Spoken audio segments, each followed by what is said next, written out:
Hi, it's Nero here from Investment Rise, and what a month May was for the Australian house market. I mean, with so many government incentives coming to an end, like the new home builder grant and JobKeeper, coupled with the fact that the rate of price growth in April slowed down, many people thought, oh, this is it. The property market is getting to a bit of a plateau, and now it's going to start going backwards. The house market is overvalued, and so you should just wait to see that inevitable collapse that's going to happen. But if you saw my last post about the April property market update in my last few episodes, I've been talking about the fact that that's wrong and expect the Australian house market to keep growing strongly. And that's exactly what we saw in May. I mean, check this out. According to CoreLogic, Australia's housing boom rolls on with national home values lifting another 2.2% in May. Housing markets around Australia continued to surge in May, with CoreLogic's National Home Value Index up 2.2% over the month. The rise in May was a stronger result compared with April at 1.8%, but weaker than the 32-year high recorded in March when values surged 2.8%. CoreLogic's research director Tim Lawless observed that growth conditions remain broad-based both geographically and across the housing types and valuation segments. But CoreLogic highlighted a few things that are definitely worth noting, especially if you're trying to work out where's the best place for you to buy an investment property. For the second time in 3 months, growth conditions in capital city home values outpaced the regional markets. The combined capital city index rose 2.3% in May, compared with a 2% rise across the combined regional areas.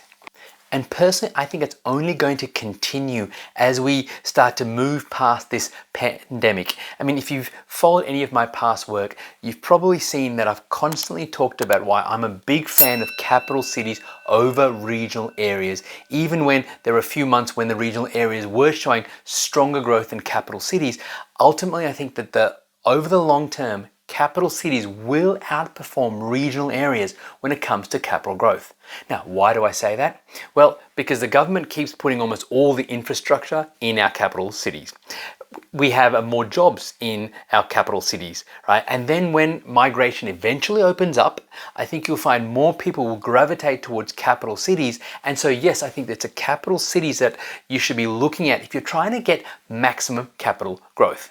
Now, that does not mean that you can just go and buy in any suburb in any capital city and think you're going to do well. I mean, look at Sydney, which has had the fastest rate of price growth in the last 3 months since 1988. The Sydney market grew on average by a whopping 9.3%. But does that mean that you can just buy anything in Sydney that you can afford? Actually not. Check this graph out. This graph shows the rolling 3-month change in dwelling values by valuation quartile in Sydney. And again, this is from CoreLogic. And what you can see here is very clear and paints a bit of a startling picture if you're looking to invest, because the upper quartile, which is the more expensive end of Sydney, I'd say $2 million or more. Now, that's rising by far and away the fastest, and it's really skewing the results for Sydney. While if you look at the lower quartile, so that would be sort of prices, I would guess, under $800,000 or more, the growth is 5.2%. Not bad. But when you also consider that in most suburbs around Sydney, the rents don't even cover the mortgage, so you're out of pocket each and every month, I certainly think that if you're looking at a price point of $800,000 or under, you can do much, much better looking at markets outside of Sydney and, of course, outside of Melbourne. I spoke about in a lot of detail in my last episode why I think the Melbourne market is a market to avoid for most new investors. So definitely go and check out that last episode. Now, although I am advising to do your research and do your due diligence and don't just buy something randomly, you don't want to procrastinate and just wait and wait and wait, because prices are rising and the expected price growth for the rest of this year is quite startling, especially if you believe what Westpac had to say. Australian house prices to rise by 15% this year, but slow in 2022. house prices across Australia will rise by 15% by the end of the year before slowing to just 5% in 2022, a new Westpac Housing Pulse has revealed. The quarterly report released this week revealed markets across Australian capitals are in a fully fledged, broad-based boom. And mind you, that 15% growth, that's just average growth. I mean, there are markets like Brisbane, which Westpac expects to grow by more like 17%. But here's the best part. Despite how much prices have risen so far, Westpac actually expects the bulk of the growth to happen in the second half of 2021. So sure, if you are wondering about, well, is now the time to buy an investment property, or have you missed the boat? The answer is very clear. You haven't missed out.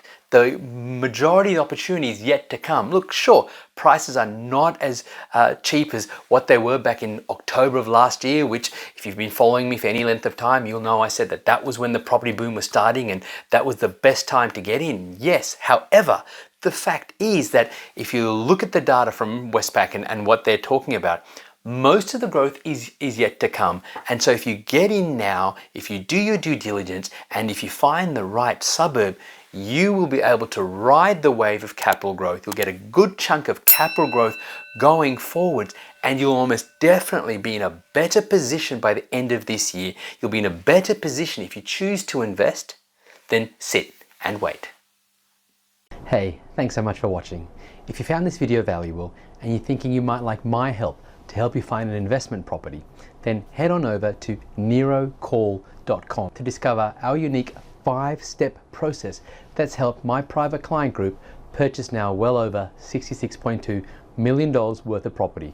And then if you like what you see, you can book in for a half-hour phone consult with me personally.